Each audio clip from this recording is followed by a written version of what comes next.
Hello there, very good evening and welcome to your Primetime News Bulletin. I'm Shane Silva. And I'm Sonali Vanigabadage. The World Health Organization has urged health workers around the world to be on alert for symptoms of the deadly Middle East respiratory syndrome or coronavirus, which has the potential to circle the globe and cause a pandemic. We will have more details coming up later on in the news, but first here's a look at the stories making the headlines tonight. Severe weather warning issued for the next 24 hours.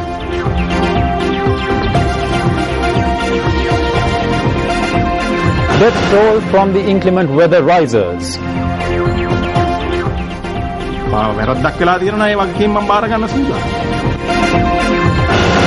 President presides over a puja ceremony at the Saman Devalaya.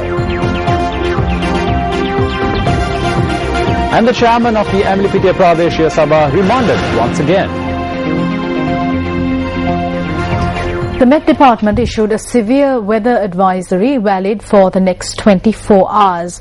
For more details, we now cross over to News First Aaron Rajaratnam, who is at the News First newsroom. Aaron? Well, thank you, Sonali. Now, the Met Department said that naval and fishing communities are requested to be vigilant as deep and shallow sea areas of the coast extending from Mannar to Pothuil via Colombo and Galle will be rough and dangerous with strong southwesterly winds up to 70 kilometers per hour.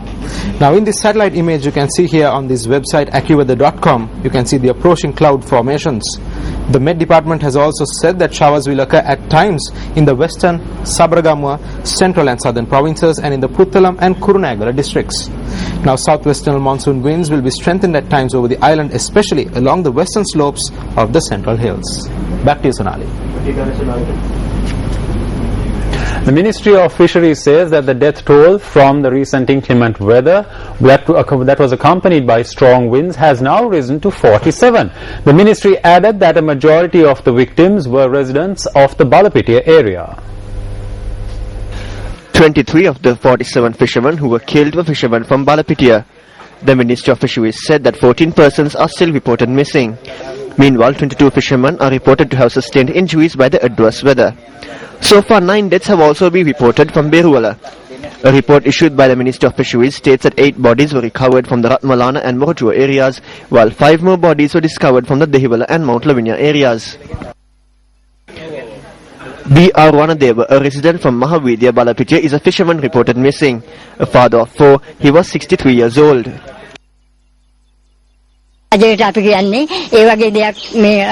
All what we ask is that the innocent people be informed about a disaster, even via international sources.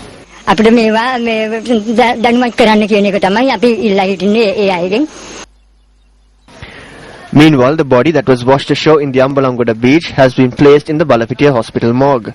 A correspondent said that the identity of the body remains unknown.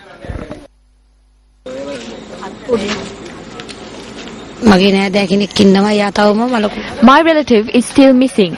They have not even found the body. His children are in the Air Force and the police. They are still waiting for their father.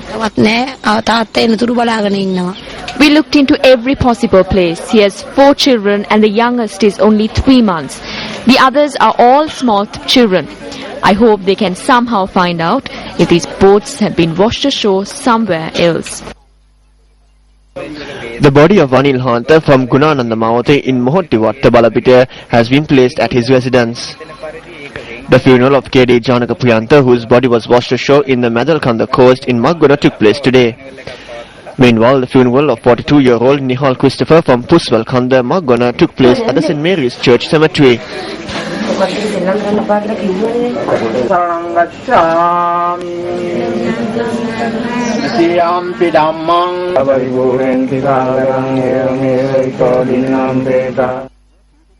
Meanwhile, the funeral of K. Tennyson, who set off to sea on Saturday to engage in fishing activities and died after falling victim to a storm, took place today.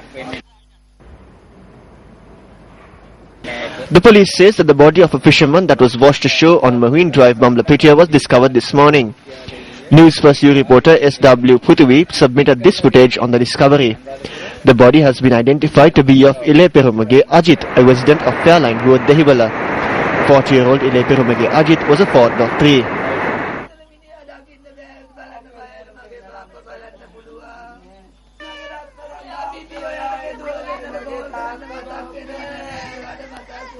I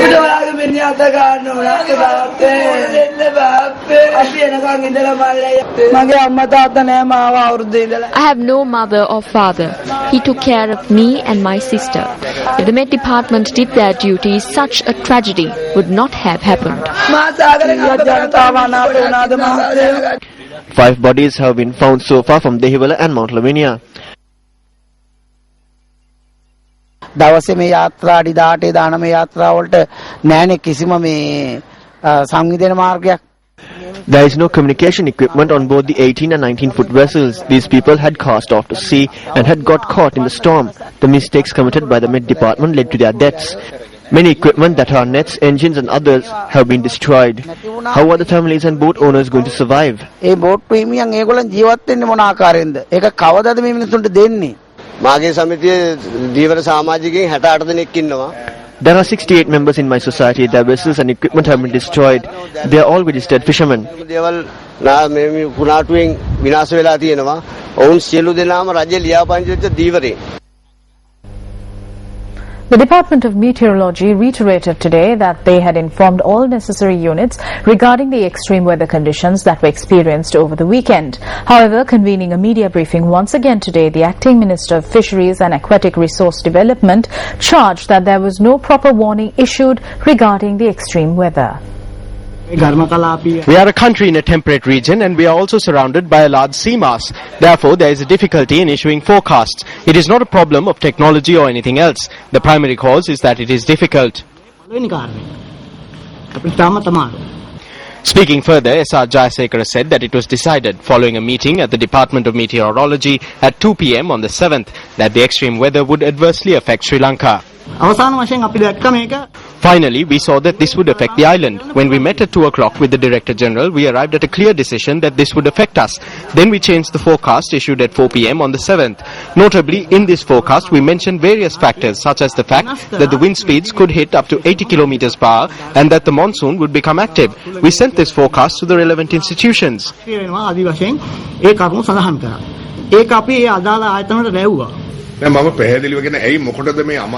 I ask why these ministries have been separated. There is one for fisheries and one for disasters. There is another for social services. These ministries have been divided so the individual institutions have a clear task. Ministries have not been divided for the social services ministry to do what the Ministry of Fisheries does or for the Ministry of Fisheries to do what the Ministry of Health does. This information had been issued to the Fisheries Ministry. The telecom company has certified it. I am not levelling an accusation. They shouldn't keep trying to palm this off on us. If the Met Department has a responsibility, then the Fisheries Ministry has an equal responsibility. They too must issue the warning. As a person on the sidelines, I am saying that I see a shirking of duty here if they received the announcement and didn't make inquiries.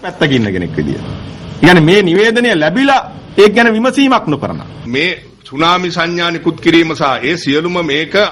these issues, including the issuing of tsunami warnings, have been conferred on the Department of Meteorology and the Ministry of Disaster Management, and this has been gazetted. Thereby, whether through the government or privately, there is a responsibility to proclaim an emergency situation and inform the relevant channels. Any media channel would carry it, even if you called at midnight and inform them of the emergency. That is why I am thankful to the media for being bound to do this.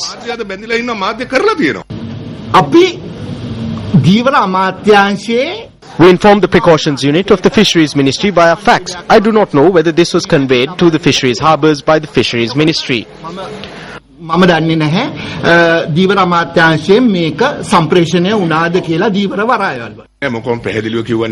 I have said prior to this as well that issuing announcements and issuing warning signals are different things. There is a difference between proclaiming an emergency and a regular weather forecast. Media institutions will bear witness to this.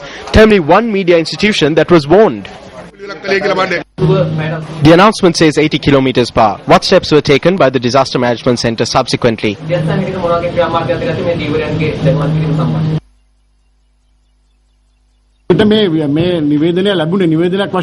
This announcement was received not as an announcement but as a forecast. We receive forecasts regularly. What we do in this case is inform our officials in the districts. It is only if we receive it as a warning of an emergency that we act immediately and inform all other people. That is the problem that arose. The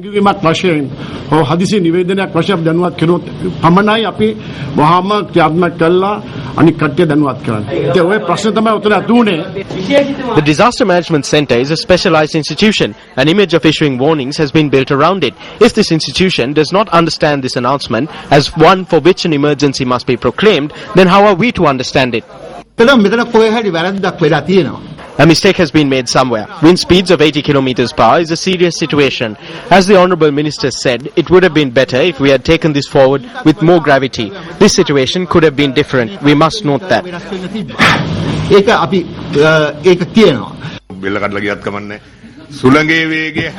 I have evidence and I can say that the Met Department has issued warning signals even for winds of 60 km per hour. So if they can issue warnings for winds of between 60 to 70 km per hour, then why didn't they issue a warning for winds of 80 km per hour?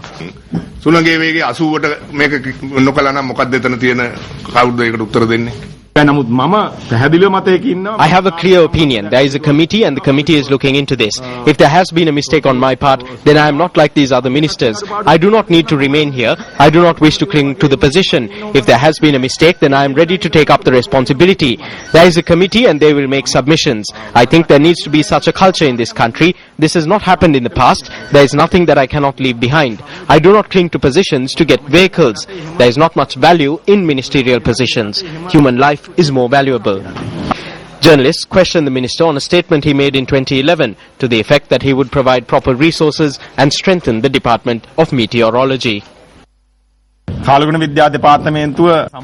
am of the opinion that the Department of Meteorology must be completely overhauled. I submitted a cabinet paper for this. Unfortunately, although cabinet approval was granted, there was difficulty in securing financial allocations. We couldn't take it as far as we wished to. But it is the opinion of the Met Department that these instruments or satellites would have made no difference in this case. In this case, these officials had given sufficient warning.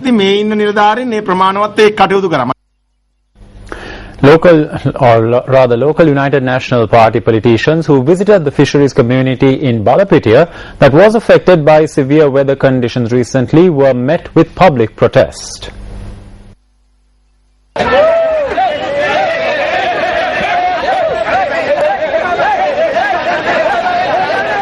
The people voiced strong protest against a group of UNP members of the Balapitia Pradeshya Sabha who had arrived to visit those who had been affected by the tragedy.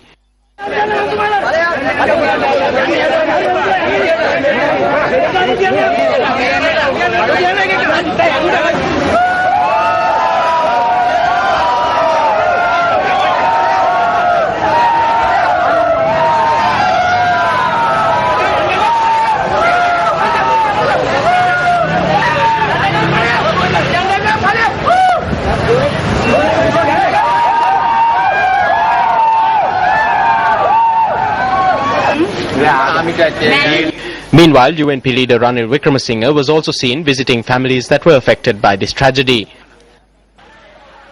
The people had taken to the streets close to this location to protest against UNP politicians.